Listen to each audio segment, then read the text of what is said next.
Intermediate తర్వాత చాలామంది students ఎదుర్కొనే entrance test EAPCET.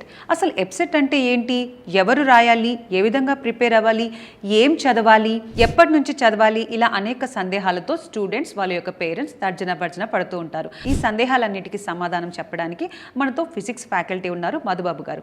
Let's welcome him.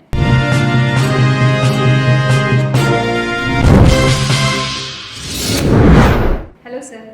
Hi మా, ఎలా ఉన్నారు? బాగున్నాం సార్, ఎగ్జామ్ అంటేనే చాలా మందికి చాలా స్ట్రెస్ఫుల్గా ఫీల్ అవుతారు, టెన్షన్ పడుతూ ఉంటారు. సో అలాంటి సమయంలో వాళ్ళు ఈ స్ట్రెస్ని ఎలా హ్యాండిల్ చేయాలంటారు? స్ట్రెస్ హ్యాండిల్ చేయటం అంటే ఫస్ట్ కాన్సెప్చువల్ క్లారిటీ. మీకు నేను ఇంతకు ముందే స్టార్టింగ్లోనే చెప్పాను, కాన్సెప్చువల్ క్లారిటీ ఉంటే ఇంత స్ట్రెస్ ఉండదు. ఎస్. రెండోది షార్ట్ నోట్స్. మనం ఆల్రెడీ మనం ఏం మిస్టేక్లు చేస్తామో మనం ఒక దగ్గర రాసుకొని పెట్టుకున్నాం ఆల్రెడీ షార్ట్ నోట్స్లో. సో ఆ షార్ట్ నోట్స్ రివైజ్ చేయటం వల్ల ఆటోమేటిక్గా స్ట్రెస్ వెళ్ళిపోతుంది.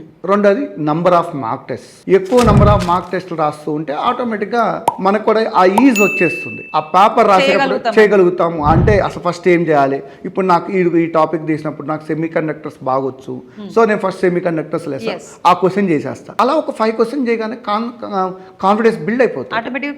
ఆ కాన్ఫిడెన్స్ బిల్డ్ అయిన తర్వాత ఈజీ అయిపోతుంది. అసలు ప్రెజర్ ఉండదు. వన్స్ కాన్ఫిడెన్స్ బిల్డ్ అయిన తర్వాత ప్రెజర్ ఉండదు. ఎక్కువ మందికి ఈ క్రికెట్ అలవాటు కాబట్టి నేను క్రికెట్ లాంగ్వేజ్ లోనే చెప్తున్నా. ఇప్పుడు బౌలర్ ఫస్ట్ వచ్చినప్పుడు కొంచెం ఒక 2-3 బాల్స్ చూసిన దాకా కొంత కాన్ఫిడెన్స్ రాదు. వన్స్ కాన్ఫిడెన్స్ బిల్డ్ అయిన తర్వాత మీరు ఎటు కొట్టినా 6 పోతే ఉంటుంది, పెడతాడు, కొడతానే ఉంటాడు. అందుకనే రోహిత్ శర్మ మనీ కొట్టాడు కదా. సో అలా పాసిబుల్ అయ్యింది అంటే ఏంటంటే అక్కడ ఆ రోజున కాన్ఫిడెన్స్. మరి నెక్స్ట్ డే అంటే నెక్స్ట్ డే ఆ కాన్ఫిడెన్స్ ఉండదు. సో కాన్ఫిడెన్స్ బిల్డ్ అవ్వడం కోసం మనం చిన్నగా మనం ఏమి స్ట్రాంగ్ రీజన్ ఉన్నాము, మన స్ట్రాంగ్ జోన్ లో నుంచి కరెక్ట్ గా ఫస్ట్ అవుట్పుట్ ఇవ్వాలి.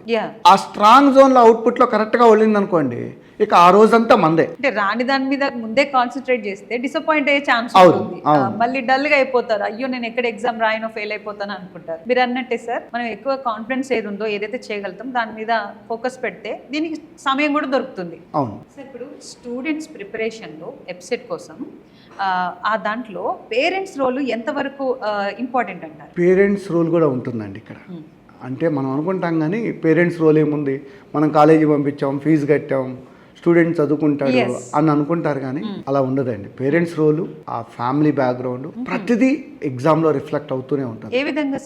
ఏ విధంగా రిఫ్లెక్ట్ అవుతుందంటే స్టూడెంట్ స్ట్రెస్లోకి వెళ్ళకూడదు. ఇప్పుడు కూడా స్ట్రెస్లోకి స్టూడెంట్ ఎందుకు వెళ్తాడు అంటే పేరెంట్ కంపేర్ చేయకూడదు. ఫస్ట్ స్టూడెంట్ని ఏ పేరెంట్ కూడా స్టూడెంట్ని వేరే స్టూడెంట్తో కంపేర్ చేయకూడదు.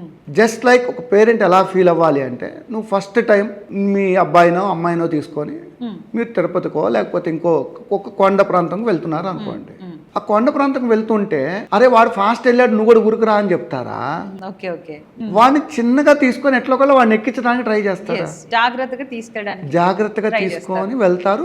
చివరికి మీరు ఆ హిల్ ఏరియాని రీచ్ అవుతారు. అంటే మీరు అదే ఫస్ట్ వీడిని కింద కూర్చోబెట్టి అదిగో వాడు బాగా పరిగెత్తేశాడు, నువ్వు కూడా వాళ్ళలాగా పరిగెత్తని చెప్పి తోశాడు అనుకోండి, పడిపోతాడు లేదా అసలు వదిలేస్తాడు, ఇది నా వల్ల అవదంటాడు.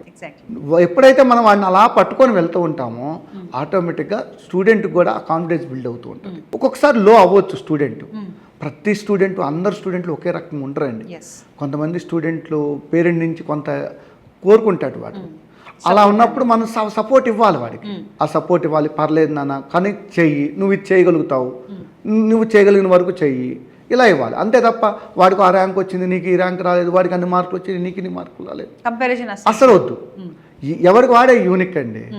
ఇక్కడ మన ఫింగర్ ప్రింట్స్ ఎట్లయితే ఎవరికి సరిపోవో, మ్యాచ్ ఉండవో, ఏ స్టూడెంట్కి ఆ స్టూడెంట్ యూనిక్. వాడు ఆ యూనిక్నెస్ వాళ్ళలో ఉంటుంది. వాడిని అలా వెదగనియాలి, మనం వాడిని సపోర్ట్ చేయాలి, వాడికి కావాల్సిన ఫెసిలిటీస్ ఇవ్వాలి, సపోర్ట్ చేయాలి, మనం బ్యాక్ ఉండాలి. అంతే తప్ప వాడిని తోయకూడదు. ఇప్పుడు ఎగ్జామ్కి ప్రిపరేషన్ ఎంత ఇంపార్టెంటో, ఎగ్జామ్ రాయడం ఎంత ఇంపార్టెంటో, అదే విధంగా పేరెంట్స్ యొక్క సపోర్ట్ స్టూడెంట్స్కి అంతే ఇంపార్టెంట్, చాలా ఇంపార్టెంట్. ఎస్ సార్, సూపర్గా చెప్పారు. థ్యాంక్ యూ మధుబాబు గారు, చాలా చక్కగా ఎక్స్ప్లెయిన్ చేశారు. పిల్లలు ఎగ్జామ్ రాసే ముందు ఎలా ప్రిపేర్ అవ్వాలి, ఎలా పానిక్ అవ్వద్దు, తర్వాత పేరెంట్స్ యొక్క ఇంపార్టెన్స్ కూడా ఎలా ఉండాలి ప్రిపరేషన్లో అనేది చాలా చక్కగా చెప్పారండి. Thank you so much. Students ఏమీ పానిక్గా ఫీల్ అవ్వాల్సిన అవసరం లేదమ్మా. ఇది మీరు నేను చెప్పిన వేలో కరెక్ట్గా అలా ప్రిపరేషన్ తీసుకొని మంచిగా ఎగ్జామ్ రాయండి. All the best. పానిక్ అవ్వాల్సిన అవసరం లేదు. Thank you sir. Thank you.